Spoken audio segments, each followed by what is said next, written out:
I am fascinated by succulents. Big, small, tidy or tall, in containers or in the ground. They're beautiful, easy to grow, drought tolerant, and provide nourishment for our pollinators.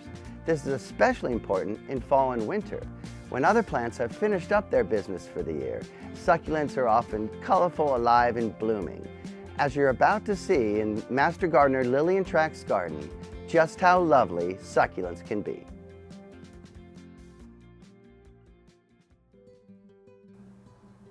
My goal with this earth-friendly garden is to provide food for pollinators year-round in a water-wise manner. So I observe what months are lacking in flowers, and I find a plant that will serve that role. I've selected a few easygoing plants to show you today that look lovely in fall and winter. They're drought tolerant, compact growers, easy to maintain, look attractive year-round, and can be paired with many other plants. Hylotelephium autumn joy or sedum autumn joy is a large deciduous perennial that looks attractive for many months. In early spring, their growth is pale blue-green, and by midsummer, pale green flowers appear that transition to light pink, then bright pink, and finally rust-colored. The flowers are beloved by bees, and the spent blooms provide texture for my winter garden. Crassula capitella red pagoda is one of my favorite ground cover plants. The abundant flowers are visited by bees, syrphid flies, and other pollinators. The flowers last well over a month, and each of the leaves will produce a new plant. All of the red pagoda plants that you see here came from a single plant that I purchased 12 years ago. And I don't plant the leaves, I just scatter them, and they grow wherever they fall. Red pagoda is paired with Crassula capitella campfire. It's aptly named since it has yellow, orange, and red leaves, and the white flowers look like smoke from a campfire.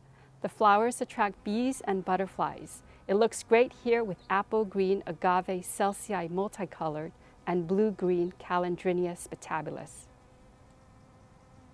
Yucca gloriosa bright star makes a dramatic focal point with its architectural form and bright striped leaves. This yucca, like most yuccas, is polycarpic, which means that it can flower multiple times before it dies. The flowers are super showy and are visited by many pollinators.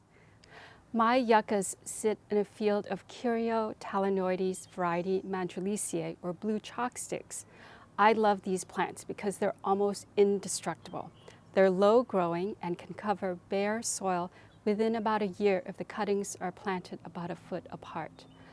Curios are part of the Asteraceae, or daisy family, and in midsummer, they send out these tiny white balls of flowers that look like the center of daisies. The neat gardener can deadhead the spent blooms, or the carefree gardener can let the white puffs develop. Up against this wall is Aloe california. Aloes are a great addition to provide autumn and winter food for hummingbirds, and they occasionally rebloom in summer. They have a compact vertical habit with pale blue-green foliage and light spotting on the undersides. This plant is a fast grower to about 30 inches tall. When water stressed, the leaves appear slightly pinkish. You can see the love that Lillian has for succulents in the garden she's creating. Lillian has taken advantage of form, texture, color, and heights in succulents. Most are evergreen and create year-round interest. It's a garden that is as beneficial to pollinators as it is beautiful to see. Form, color, and texture are three elements that also shine in UC Marin Master Gardener Paula Jaffe's garden in southern Marin. I am going to start in her upper garden with the aeoniums. In general, they make for great mass plantings. Aeoniums provide large clusters of flowers in late winter and early spring that bees love. The flowers are mostly yellow, with some species sporting white or even light pink flowers. Because there are so many varieties, you can grow plants that hug the ground or reach several feet tall. Echeveria agavoides are stemless succulents that grow to about a foot in diameter. They are medium apple green, often with red leaf edges. The red coloring can be enhanced by stressing the plants, either with less water in summer or by exposure to cold in winter. Plants produce delicate stalks of pinkish red to orange flowers in spring or early summer that draw the hummingbirds in to feed.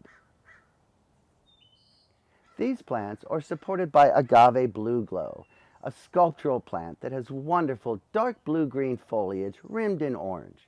Blue glows are superb when backlit and make for a fine plant year-round. They are able to handle temperatures down into the 20s.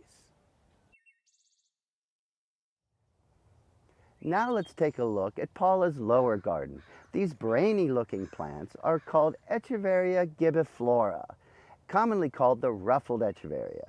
They have solitary heads and can handle more sun in this microclimate than in the warmer climate of Lillian's garden. Like the other echeverias, the flowers attract the hummingbirds. Here we have the Chrysula fulcata, one of my all-time favorite plants with its gorgeous red flowers. The flowers last about a month and are beloved by bees. Even when not in bloom, the blue-green leaves make a dramatic propeller-like pattern. The plants are generally about a foot tall, but can get a little higher. Chrysulas are very drought-tolerant plants, and even with a western exposure, can happily grow with every other week watering. Growing near the Chrysula fulcata is the Aloe Cynthia giddy. These can grow 2 to 3 feet wide. Its apple green leaves can turn orange when stressed. This is an attractive medium-sized plant for the garden that can flower year-round. Next to the Aloe Cynthia giddy is Curio talanoides. Its smooth, blue-green, seagrass-like foliage is a great contrast to the spikiness of the aloe. And in front is Kalanchoe dragonfire. This is a frost-tender plant that does best above 35 degrees, but it rewards with incredible green and orange-red foliage. Well, that concludes our look at fall and winter succulent gardens.